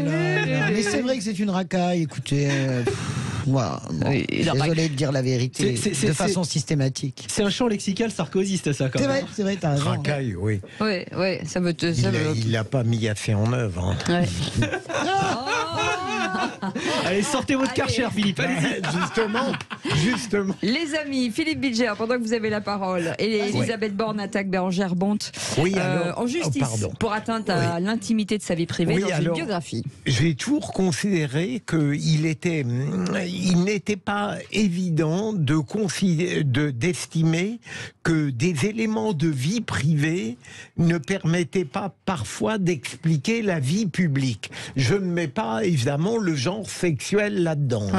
Mais j'ai été frappé de voir cette polémique qui est née entre Elisabeth Borne et Bérangère Bonte, qui a fait une enquête et qui a considéré que l'homme qui, paraît-il, vivait avec Elisabeth Borne, en réalité vivait avec une autre femme et qu'elle aurait menti. Donc, en quelque sorte, moi, ça m'a intéressé parce que je me suis demandé pourquoi Elisabeth Borne était si gênée. Serait-elle d'un autre genre? Elle peut le dire sans aucun problème. Les Français, la plupart des Français ne lui en voudraient pas. Donc ce qui me gêne... Et ça ne nous regarde pas surtout. Oui, mais si vous voulez, Cécile, ce qui me gêne, c'est l'espèce d'obscurité qu'elle diffuse. Alors elle a raison d'engager une action contre l'auteur sur la vie privée et d'autres, mais c'est pas net. Mais est-ce que c'est à une journaliste d'outer quelqu'un? Ça, c'est la vraie question. Mais le problème n'est pas d'outer ou pas. Le problème, c'est que si vous voulez pas qu'on parle de votre vie privée, ne la mettez pas en scène. C'est évidemment une mise en scène à Saint-Tropez, réalisée, orchestrée probablement par Elisabeth Borne. Si les journalistes ont envie de se renseigner et de dire que le monsieur en question, ou alors il est peut-être bigame, et c'est possible, est plus un figurant, si vous voulez, on n'a rien demandé à Elisabeth Borne. Elle fait absolument ce qu'elle veut de sa vie. Parlons vrai, c'est-à-dire qu'il y a des soupçons, vous comprenez bien. C'est pas des soupçons. Quand en fait elle serait homosexuelle et elle répond en disant si j'étais homosexuel, j'aurais aucun souci à le dire. Regardez, dans mon gouvernement, on l'a dit. Mais d'accord, ok. Après, c'est plus compliqué peut-être pour une femme, mais ça, c'est pas ça le sujet. Le sujet, c'est est-ce que vous voulez qu'on vous fiche la paix sur la vie privée? Ne la mettez pas en scène, tout simplement. Et si vous la mettez en scène, faites pas des mises en scène bidons. C'est ce qu'a voulu démontrer Bérangère Bonte. Je ne sais pas si c'est vrai. Elle n'a pas outé Elisabeth Borne. Elle a eu de longs entretiens avec Elisabeth Borne. Elle a tenté de démontrer que ces photos sont bidons parce qu'elles concernent un homme qui est paxé avec une autre femme. Je vais aller plus loin. Est-ce qu'elle n'a pas fait une mise en scène parce qu'elle n'a pas envie qu'on le sache, peut-être? C'est aussi où Sébastien Ménard là-dessus. Je m'en fiche. Sébastien Ménard. Mais je trouve que la question de Philippe est intéressante. Sébastien Ménard, Il y a un truc qui est assez simple en fait dans la vie, c'est que vaut mieux assumer ce qu'on est plutôt que d'essayer de se faire passer pour quelqu'un d'autre. Voilà, c'est juste ça. Donc effectivement, si, comme le dit Françoise, tout ça tient d'une... Oui, mais moi ça m'embêterait que ce soit quelqu'un d'autre qui le dise à ma place. Mais ça, j'en suis complètement d'accord. Mais après, c'est le risque de l'exhibition publique. Parce que c'est de ça, de la mise en scène, du storytelling politique. À un moment donné, évidemment, mais évidemment, voilà, c'est le jeu. J'ai envie de dire, c'est le jeu, ma pauvre Lucette. Bah oui, tu te fais lever comme par la patrouille. Qu'est-ce que tu veux? Les gens regardent, les gens se renseignent. Et que je dirais l'orientation sexuelle de Madame la Première ministre, comme d'un certain nombre de ministres, de parlementaires, on s'en fout en fait. Voilà, ça l'empêche pas de faire du bon boulot si on estime qu'elle fait du bon boulot, ou ça l'estimera pas de se faire étrier si elle fait du mauvais boulot. Puis les Français sont cool quand même avec ces questions. Ils sont Philippe Bilger a raison, ils sont hyper cool. Tour de table de Françoise Degois. Nous en avons parlé tout à l'heure. La violence qui a contraint le maire de Saint-Brévin, Françoise, a démissionné. C'est du jamais vu. Alors sur la violence, il y a eu d'autres violences, mais c'est du jamais vu en ce sens que c'est du jamais vu. Le délai, ça remonte au 22 mars. On a une maison qui est brûlée. On a deux véhicules qui sont brûlés. Le maire de Saint-Brévin, on le rappelle, a porté le projet qu'on lui a imposé. Là, il d'ailleurs que l'État lui a imposé de construire un centre pour migrants, d'accueillir des migrants. Voilà, manifestation d'extrême droite, assumée. Là où je ne suis pas d'accord justement avec la déclaration d'Elisabeth Borne, c'est qu'elle met des signes égaux. Elle peut dire, depuis la Réunion, oui, là en l'occurrence, au lieu de dire toutes les manifestations, là c'est une manifestation d'extrême droite menée par des gens, organisée par des gens qui appartiennent au parti de Éric Zemmour, Reconquête, je le dis, qui était même candidat dans cette circonscription.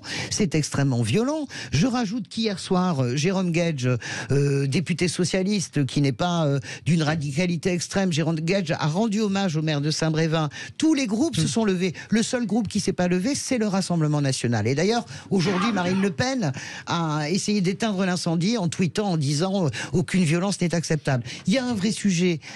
Tout le monde part en sucette sur l'extrême gauche est affreux, etc. Eh ben allez-y, partez en sucette aussi sur ce qui est en train de se passer. Je rappelle que dans quelques jours, en juin, la cour d'assises de Paris jugera un gendarme néo-nazi qui a constitué une cellule terroriste visant notamment à assassiner Jean-Luc Mélenchon, qui annonce qu'il se porte partie civile. C'est une cellule d'extrême droite. Je ne béatifie pas l'extrême gauche qui n'a rien à voir avec LFI, mais on va pas refaire le débat.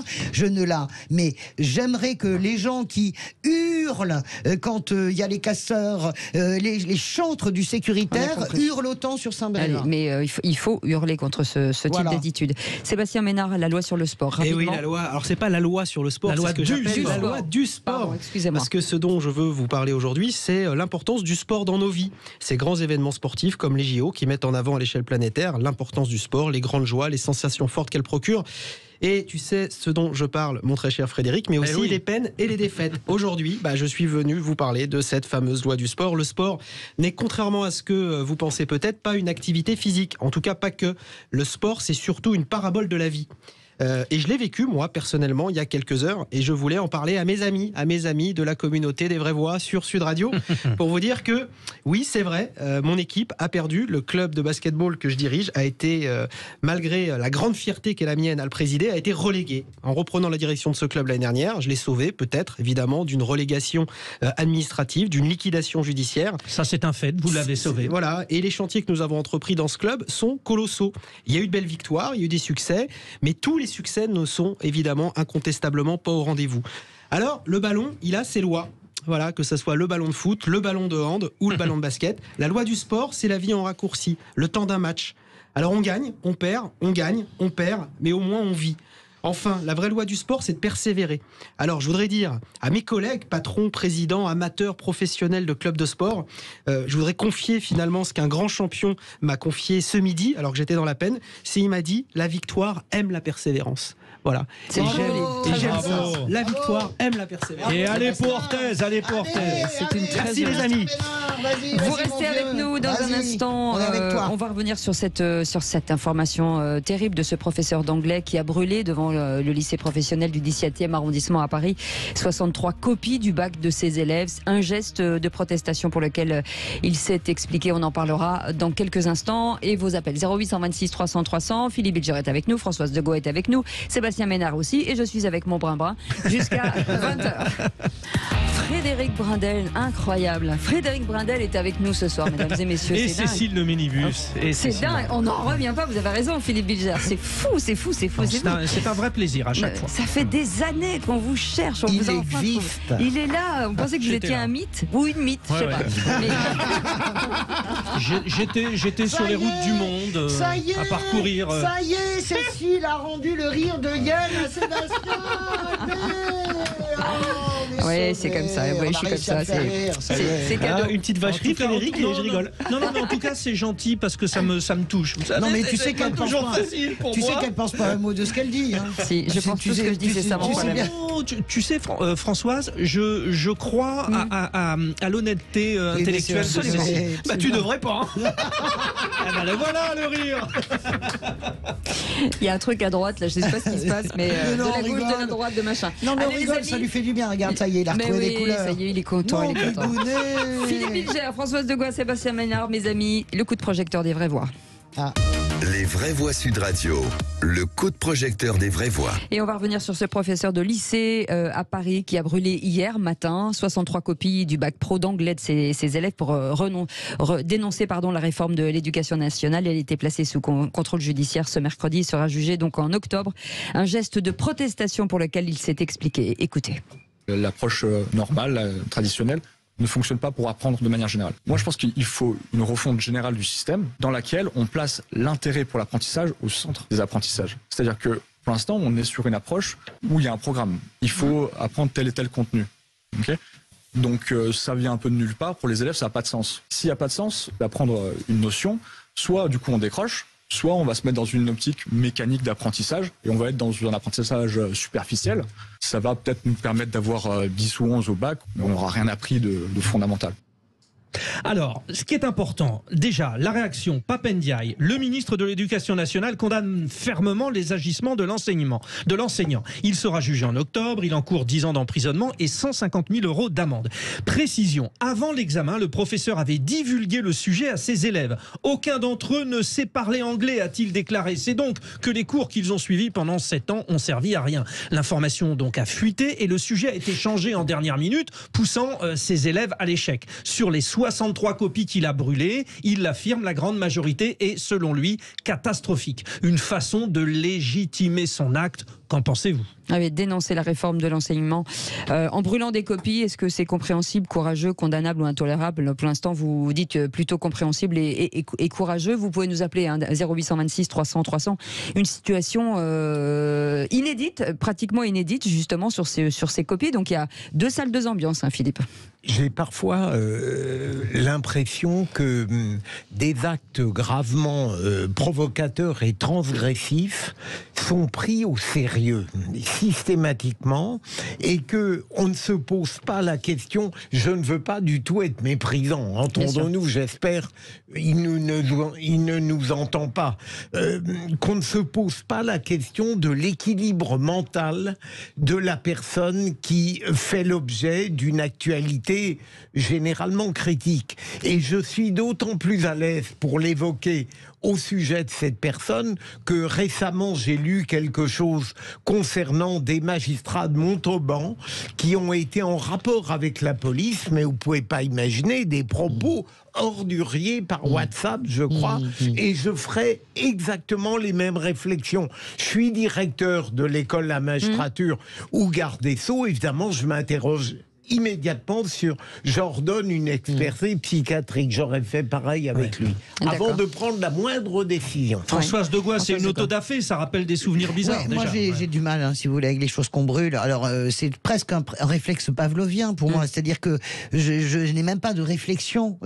Après je réfléchis, mais il y a quelque chose d'extrêmement gênant à brûler du travail d'élèves. J'entends sa justification quand il dit oui mais les copies étaient mauvaises. C'est pas le sujet, on ne sait pas combien d'efforts sont dans ces copies, on ne sait pas, c'est des vies d'élèves, les copies, c'est pas simplement des réceptacles à notes, des peurs, des stress, des angoisses, des nuits blanches, ou peut-être là j'ai rien foutu, mais c'est le respect vraiment de chaque élève, donc c'est totalement irrespectueux pour moi, ça va à l'encontre absolument de l'éthique de professeur. Il y a d'autres moyens, je suis pour les manifestations même un peu musclées, mais là on peut pas brûler du travail des élèves, et puis en plus j'ajoute que j'ai rien compris à son explication, et le son que vous avez donné, c'est complètement amphigurique.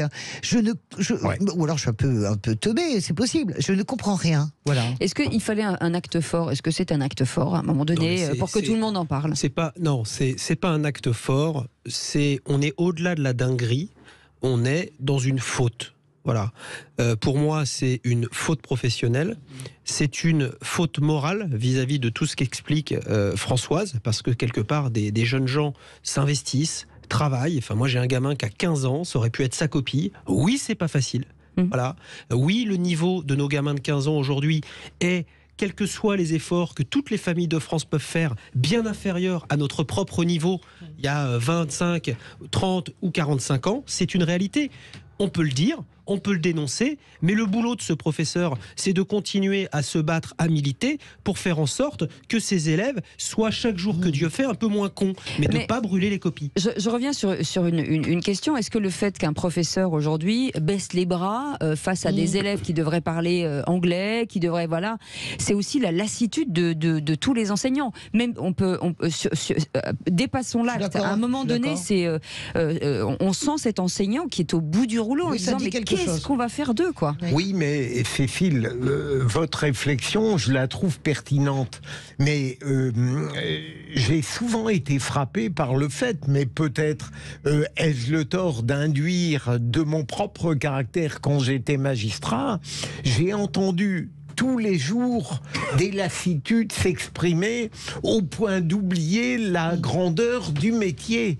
Et bien sûr, peut-être a-t-il pensé que c'était tellement mauvais, mais vous voyez, je regrette qu'il n'ait pas mis autre chose en avant. Les vraies voix, pour apporter de l'eau à votre moulin. Alors déjà, sachez que au 0826 300 300, Laurence va réagir. Elle est enseignante, justement. Dans la consultation que nous faisons, vous dites c'est compréhensible à 34%, c'est courageux à 34%, c'est condamnable à 12%, c'est intolérable à 20%. On voit bien la tendance. Direction l'Hérault, donc Saint-Martin-de-Long. Laurence, vous êtes avec nous, réagissez, c'est votre métier dont il s'agit. Oui, je vais essayer de rester courtoise face à tout ce que j'ai entendu. Moi, il y a un mot au-delà du déséquilibre mental, j'aurais utilisé le mot désespoir, parce que pour moi, c'est du désespoir. Je crois que vous ne mesurez pas, sans doute parce qu'aucun de vous n'a d'enfant dans la filière pro. Moi, j'en ai un dans la filière pro et j'en suis fière. Et sans doute aussi parce que vous ne connaissez pas ce métier qu'est d'être enseignant en filière pro. Est-ce que vous mesurez ce qu'ils viennent de prendre dans les dents, ces enseignants-là? Oui. On vient de leur annoncer par voie de presse, comme toutes les annonces sur l'éducation sous Macron, par voie de presse, sans concertation syndicale, on vient de leur annoncer que des nombreuses filières allaient être fermées.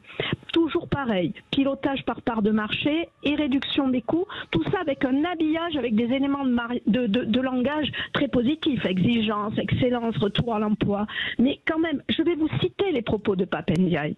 Il a dit: les professeurs de lycée pro, qui ne sont pas nécessairement compétents pour enseigner dans les filières complètement différentes qui vont être créées, peuvent se diriger vers le professorat des écoles, c'est-à-dire dans l'école primaire.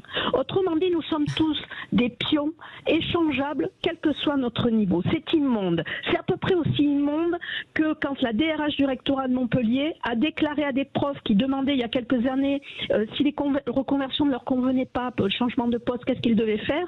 Elle leur a répondu: je vais me permettre une réponse avec de l'humour. Pensez à l'euthanasie. Donc c'est dans ces circonstances qu'exercent les enseignants. Alors, Laurence, merci pour ce témoignage. Laurence, je suis absolument d'accord avec vous, d'autant que la semaine dernière, moi j'ai dénoncé, maquillé cette réforme qui est absolument indigne, et le fait qu'on supprime comme ça, au nom du marché, on fait des élèves des utilitaristes et des profs aussi. C'est pour ça que je pense que Cécile a raison sur le désespoir. Je suis d'accord avec vous, et pardon de ne pas l'avoir évoqué avant. Moi j'étais très choqué de ce combat-là, mais je comprends aussi le désespoir des professeurs. Je sors d'une famille de professeurs, et y compris des professeurs en lycée professionnel, mais je pense qu'il y a quelques années, c'était pas aussi difficile que maintenant. Ça, c'est ce que je retiens. Et le malaise de l'éducation nationale, il est réel. Nous le savons tous, cette réforme est indigne, mais comme toujours, enfin, elle est utilitariste, voilà. Donc ça, on le sait tous, on a tous compris. Mes camarades autour de la table sont pas tout à fait d'accord. Il n'en reste pas moins vrai que ce geste-là est extraordinairement choquant. Mais je préfère qu'il brûle des copies plutôt qu'il s'immole, comme ça en fait.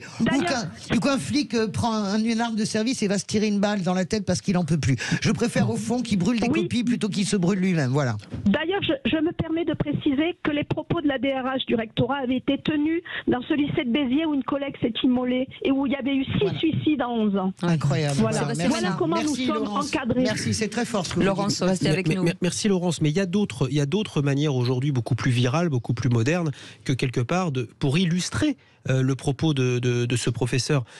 Vous voyez souvent sur votre fil Facebook, sur les réseaux sociaux, on vous montre finalement le cahier d'un élève de 10 ans quand il passait le certificat d'études il y a 50 ans avec les copies de jeunes gens qui ont parfois un peu moins de 20 ans. Oui, il y a un sacré décalage dans l'orthographe, dans la syntaxe, dans la réflexion, etc.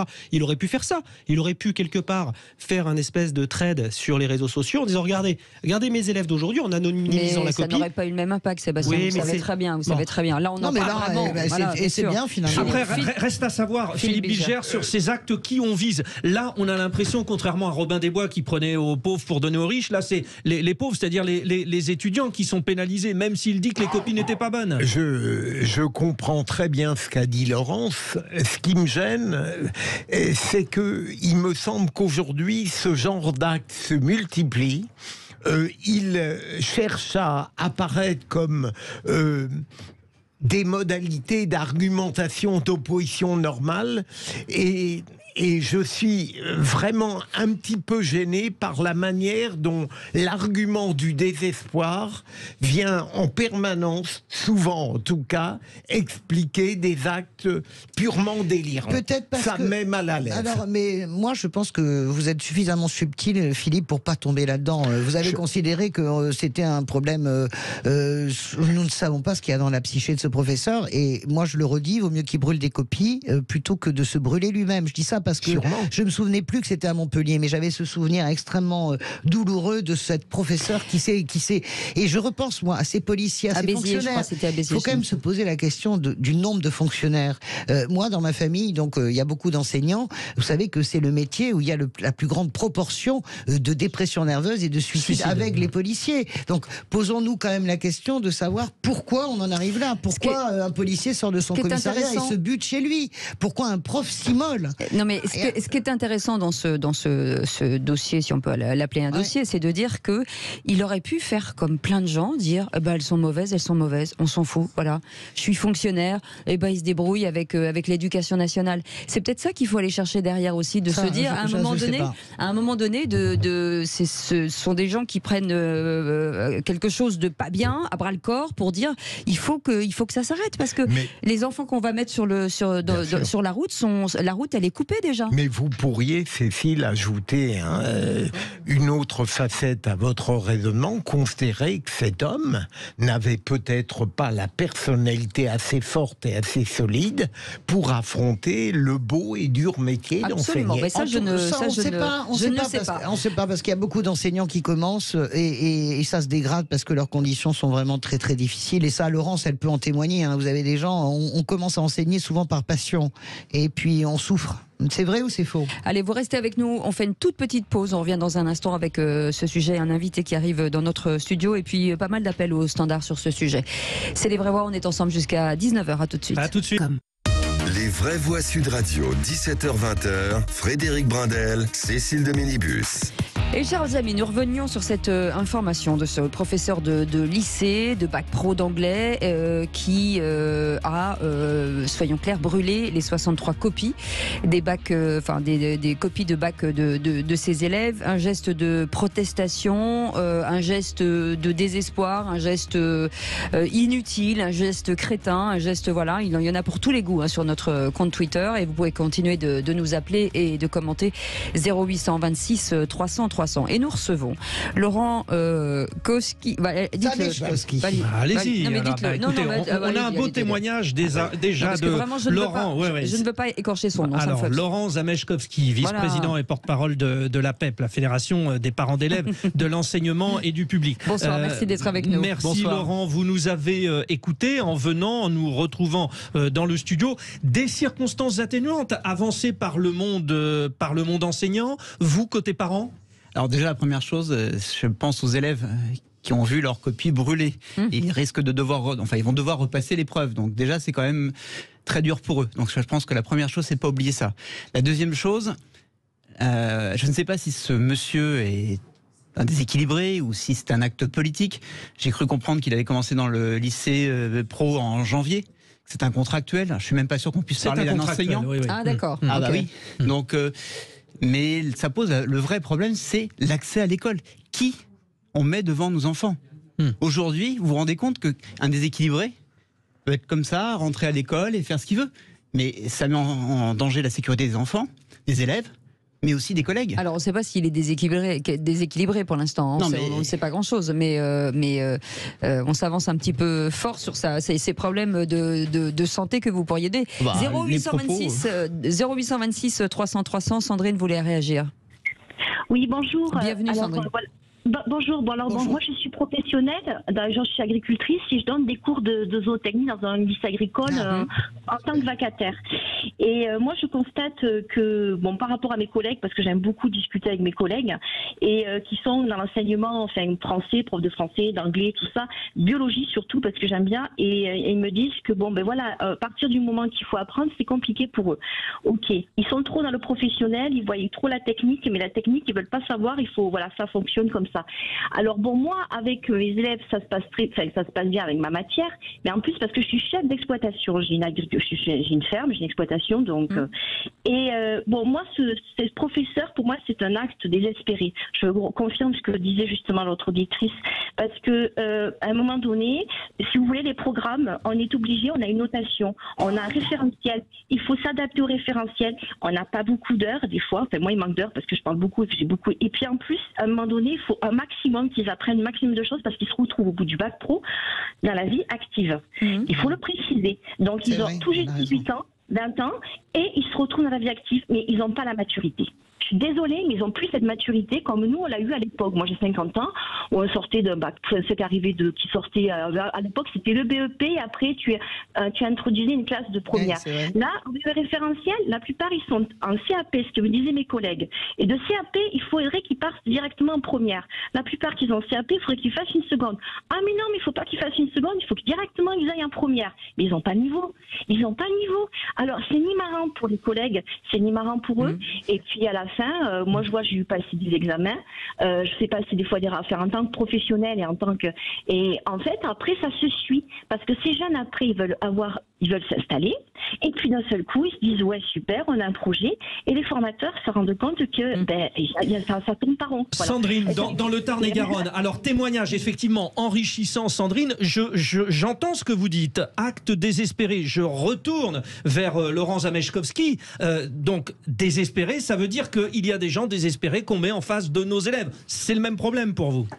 Tout à fait, et surtout, vous vous rendez bien compte qu'aujourd'hui, là on parle beaucoup de l'enseignant et du mal-être des enseignants, et ce que je comprends tout à fait, mais en attendant, aujourd'hui, c'est les élèves qui se retrouvent pris dans une situation qui est terrible, c'est leurs copies qui ont été brûlées, quelle que soit la cause ou la raison, je veux dire, faire ça aux élèves, je veux dire, quelque part détruire la personne même que vous devez aider, c'est complètement délirant. Ouais. Je veux dire, c'est pour ça que je me suis permis de parler d'un acte.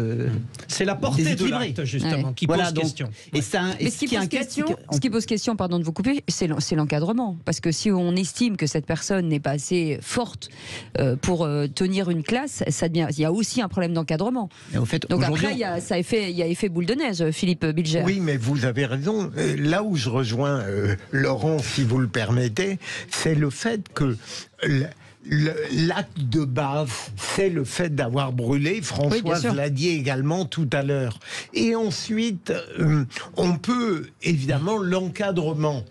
Cécile, il a déjà du mal à exercer l'autorité dont il doit user. Alors vous imaginez si on lui demande d'aller dans les tréfonds psychologiques pour identifier des fragilités qui peuvent être... Non, c'est l'encadrement de cet enseignant que je réprime en disant est-ce qu'on met les bonnes personnes aux beaux endroits? C'est ça le truc. Voilà. Manifestement, ou alors les moments de déséquilibre de cet enseignant n'était pas perceptible. On est quand même dans une surenchère. Alors rappelons que ces étudiants ont peut-être eu peur parce qu'à certains moments il y avait des grèves et qu'ils n'étaient pas sûrs d'aller passer leurs examens. Donc tous ces actes qui sont louables avec de vraies motivations, on l'a rappelé, à chaque fois les mêmes sont pénalisés. C'est toujours les enfants qui se retrouvent dans une situation qui est quand même terrible. Le truc c'est qu'on peut... Juste une chose, il faut quand même pas oublier une chose, c'est que quelle que soit la valeur de la cause que vous défendez, il y a des choses qu'on ne peut pas faire. Et quand on rentre et qu'on traverse une certaine ligne, ça s'appelle du terrorisme. Non, écoutez, je suis désolé. Non, sympathique. Ça va trop loin. Françoise de Gois. C'est vous qui allez trop loin. Vous ne pouvez pas accuser un professeur de terrorisme. Ça, c'est pas possible. Est-ce que vous auriez porté plainte, vous auriez porté plainte en tant que père de famille? Ah bah complètement, bien sûr. Mais le rectorat va corriger ça, de toute façon.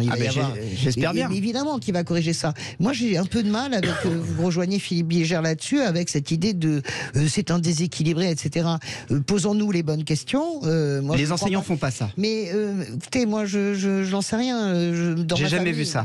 Je dis que son acte, Françoise, laisse vous avez des enseignants qui s'immolent. Donc, qu'est-ce qui vaut mieux, brûler des copies ou s'immoler soi-même? On peut. Quand vous dites déséquilibré. Après, il y a la réponse aucun des deux aussi. Il ne peut pas prioriser. Je suis d'accord avec vous.